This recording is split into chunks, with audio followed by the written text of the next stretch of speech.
బైబిలే ఎవరో చదవట్లేదు, ఇంకా పాంప్లెట్స్ చదువుతారా? అదిగో చూడు, పుస్తకాలన్నీ ఎలా ఉండిపోయాయో. ఎవరూ చదవట్లేదు. కొంటే ప్రసంగాంశాలు, కథలు, నాటకాల పుస్తకాలు కొంటున్నారు. పాటల పుస్తకాలు, గ్రేప్ జ్యూసు, వేఫర్స్ కొంటున్నారు. సీజన్ను బట్టి స్టార్లు, ట్రీలు, ఫ్రేములు, ప్రామిస్ కార్డులు బాగా కొంటారు. మిగిలిన బుక్స్ ఎక్కడో ఎవరో ఒకళ్ళు కొంటున్నారు. క్రిస్టియన్స్ చదవడం మానేశారయ్యా. వింటున్నారు, చూస్తున్నారు, అంతే. అంకుల్, నిమిషానికి 50 బైబిళ్ళు అమ్ముడవుతున్నాయని మీకు తెలుసా? బైబిళ్ళు అమ్ముడుపోతున్నాయి, కానీ చదవబడ్డం లేదు.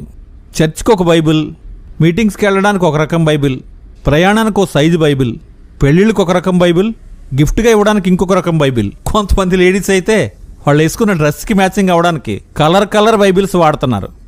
బైబిల్స్ అమ్ముడుపోతున్నాయి, కానీ చదవబడ్డం లేదు. బైబిల్ ఒక పక్కన ఉంటుంది, అంతే. సర్చింగ్ మొబైల్లో యాప్స్.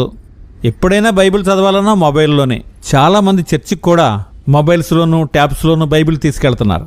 టెక్నాలజీని వాడచ్చు, కానీ టెక్నాలజీని మాత్రమే వాడకూడదు. మనం బైబిల్లో ఒక విషయాన్ని వెతుకుతున్నప్పుడు ఇంకా అనేకమైన విషయాలు మనకి కనిపిస్తాయి. మనం బైబిల్ చదివేటప్పుడు మనకి ముఖ్యమైనవి అనిపించిన వాటిని అండర్లైన్ చేసుకోవచ్చు, క్రాస్ రెఫరెన్సెస్ రాసుకోవచ్చు. ఏదైనా సందేహం అనిపిస్తే క్వశ్చన్ మార్క్ కూడా పెట్టుకోవచ్చు. పేపర్ మీద అక్షరాలు చదవడం వల్ల కళ్ళు త్వరగా అలసిపోవు గనక ఎక్కువసేపు చదవచ్చు. కానీ క్రైస్తవులు లిటరేచర్కి దూరం అయిపోయారయ్యా. ఎంత దూరం అయిపోయారంటే సోషల్ మీడియాలో గనక ఒక పోస్ట్ వస్తే అది 4-5 లైన్లు ఉంటేనే చదువుతారు. ఎక్కువ మ్యాటర్ ఉంటే పక్కకు తోసేస్తారు. క్రైస్తవులు చదవడానికి దూరం అయిపోవడం వలన పుస్తకాల్లోనూ పాంప్లెట్స్లోనూ నిక్షిప్తం చేయబడిన అద్భుతమైన జ్ఞానాన్ని కోల్పోతున్నారు.